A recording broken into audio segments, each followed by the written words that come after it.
प्रणाम। हमारा नाम हो आशीष पी मिश्रा। हम आपके सुनावे जाते ही विद्या बिंदु सिंह जी का लिखा गीत गौवा गेरौवा सहर भय बाबा। विद्या बिंदु सिंह जी का जन्म 1945 में अवध फैजाबाद में भा रहा और यह समय वो लखनऊ में रहा थी।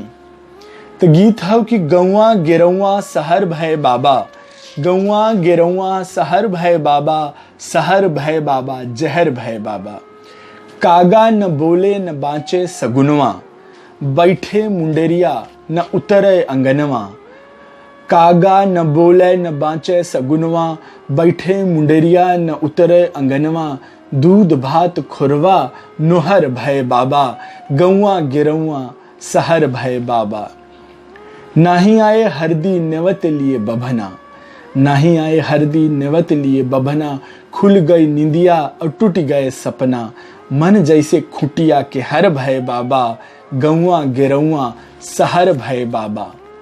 महुआ क फूल चुए डहकई पलसवा, महुआ क फूल चुए डहकई पलसवा।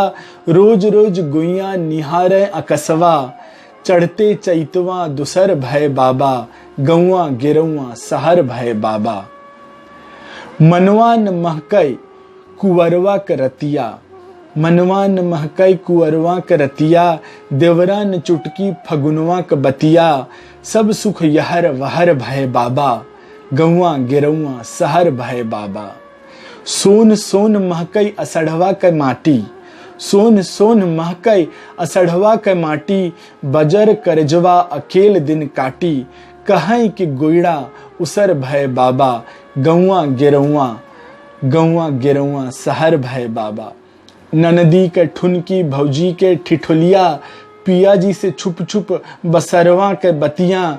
गितिया कहनिया नोहर भय बाबा, गौवा गिरौवा सहर भय बाबा। कैसे कहूँ रहिया बचाई चले बाबा, कैसे कहूँ रहिया बचाई चले बाबा।